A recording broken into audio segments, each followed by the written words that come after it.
and welcome to this episode of Digital Disruption, brought to you by Novus Strategy and Consulting with myself, Chris Williams, and Pete Gatenby.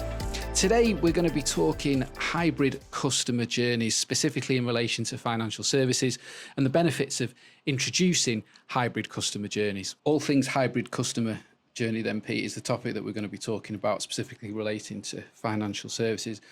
Let's start with something quite important, and that is, what are the main drivers for organisations to embrace the customer hybrid journey, in your view? I see that there's three main ones, really. There's obviously the opportunity for expanding a product offering, product line, or perhaps even taking advantage of changing trends with customers and how they behave. As we all know, kind of all customers are really kind of moving towards a digital and hybrid experience. So if you take Amazon, for example, they've sort of hit the hybrid now with not just super fast deliveries, but you can also order things to be picked up at a click and collect. Yeah. And so when we start to talk about the financial services, customers' expectations and customer trends are leaning towards a more hybrid experience.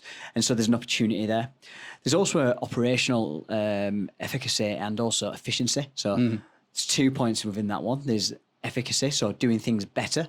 That might be faster or with less mistakes. And there's also the efficiency side of things, so doing things at more of a kind of cost-saving point or faster or cheaper. So they're the main kind of three drivers that I see at the moment. Interesting. I also see a couple of others kind of bringing it back almost to a customer journey level. I think there's opportunity, isn't there, with the hybrid model, for certain organisations to create a competitive advantage because of that expectation that you just described there, using the Amazon example. I think there's also potentially an opportunity to deliver more value and almost give a differentiating value proposition for certain cohorts of customer by improving the customer journey, by introducing that personal touch from the physical element of it potentially as well. So a couple of other bits there. In terms of how businesses determine whether or not the hybrid journey is suitable for them, what would you be saying to companies that are perhaps considering this and say, well, is this relevant to us? You know, how can businesses determine whether or not it's suitable for them to go on this journey? Well, from a customer journey standpoint, you really need to identify where your customer's at. And so within FS, or financial services, as with any market, you've got a range of customers that are being serviced. And most financial services organisation will target a specific segment of that. That's nothing new. That's how businesses operate, right? But within that, you're going to have different behaviours and different kind of slants towards behaviours. But what we're seeing is it's not just the younger demographics now who are expecting more digital experiences or digital first experiences or even hybrid experiences. And so what was traditionally the way that fintechs go digital first, often picked up by millennials first or Gen Z or Gen Z, depending where you're from. And so what you would see is that they would often be building mobile first services. Then at the opposite end of the spectrum, there was financial services such as building societies who were typically targeting the slightly older demographic or slightly more location focused. And again, kind of pre-COVID, there were very much not as many drivers for them to embrace digital at the pace at which some of the fintechs were. Now, they were still embracing digital. There was online accounts. There was kind of more digital operations that they kind of delivered, but it wasn't necessarily the core of their focus. But COVID and other kind of changing behaviours as well within their market has really kind of pushed them to kind of focus towards those digital first kind of customer journeys and a hybrid customer journey as well, because what they find is that, especially with the hybrid customer journey, is that there's certain elements that either A, from a kind of behaviour of the customer standpoint, still happen physically, or actually B, from almost a legislative standpoint or even a risk standpoint, might have to happen physically as well. So if you think about the mortgage process, there's still physical process that needs to happen with witnessing of signatures and things like that, which is still not necessarily being changed as of yet today. Yeah, no, that does make sense. I think if we break that down a little bit, there's a few things in there as businesses sort of assess this and say, well, look, you know, is the hybrid customer journey something I should be looking at and potentially looking to improve? Given your responses to that, if we break some of that down, something that stands out in all of that is actually data, Yeah. understanding your customer trends, understanding your customer market, but ultimately getting a deeper understanding from the data that you should have access to analyze that, to know whether or not this is something that you should be investing in. I guess the second part of that really is also assessing your estate for readiness. I think some organizations might potentially need to do that, but just honing in on the data point for a second, are there particular things that organizations should be doing with their data in terms of organizing it, to analyze it, so that they can make these decisions, to help them identify identify opportunities in that hybrid customer journey? Of course. And within, obviously, some of the work that we do and even the frameworks that we use day to day, right, we have the pillars of transformation. Data is one of those key pillars, because if you have a really low level of maturity from a data standpoint, it hinders your progress. And what we see is if your data is very siloed, and it's perhaps held operationally within different units, and it's then not being interrogated at a sort of more group level, it kind of hinders the process for data being used in a rich manner. So that's kind of one factor. The second factor is cleanliness of the data. It's quite hard to say, but what's the quality of that data? And again, it goes on a maturity scale from kind of we call it crawl, walk, run, sprint, right? Yeah. But it's that maturity of your kind of broader data strategy, and how does that kind of support your broader strategic goals, or does it not? Because sometimes if it doesn't, then what you find is, again, you see siloed operations, because you might see one team, maybe the mortgage team, because that's the example we're going with, might just operate in isolation. And actually, when it comes to almost fraud, for example, again, the two are intrinsically linked from an operational standpoint, because money laundering rules and everything else. It means that sometimes that data passing across is inefficient, and actually you introduce manual processes rather than something that could be automated and sped up, and actually ultimately speed up the mortgage process and ultimately deliver a kind of much better customer journey.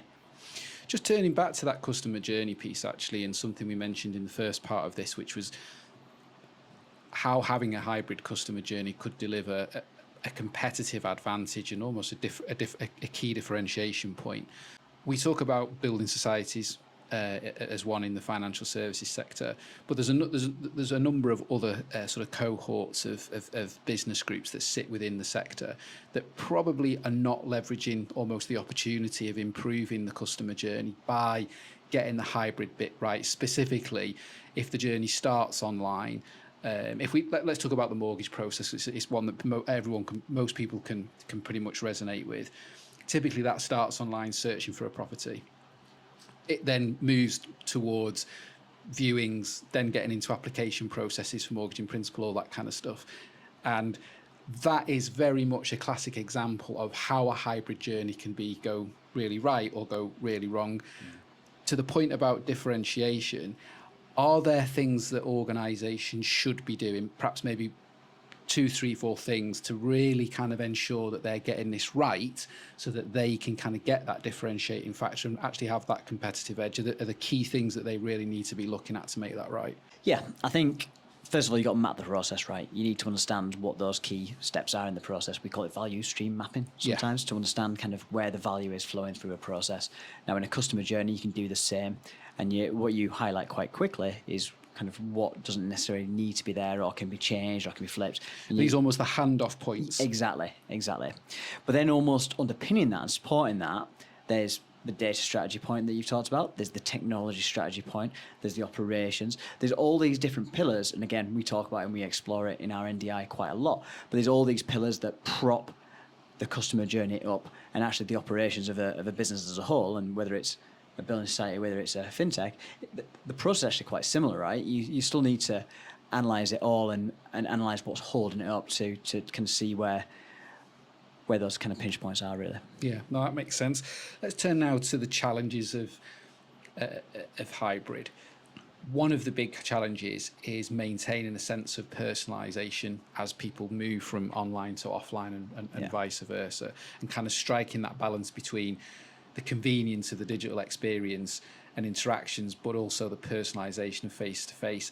how can businesses go about striking that balance? What are the things that they really need to do? Again, it's data. We've talked about data, right? I don't want to labour that point, but that's kind of a key one here. Accessing that kind of single customer view, so that no matter where the handoff points, whether it's physical, whether it's virtual, the experience is still personalised.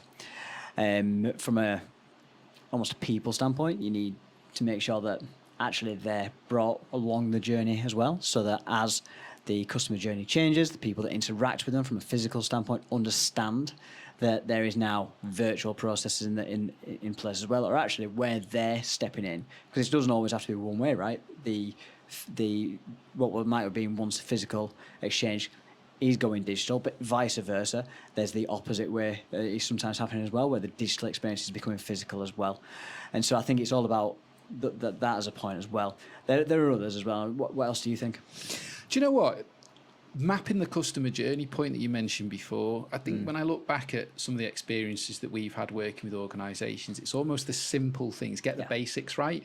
So we can almost overcomplicate things. I think naturally humans can overcomplicate things, and technology comes in, with AI at the moment.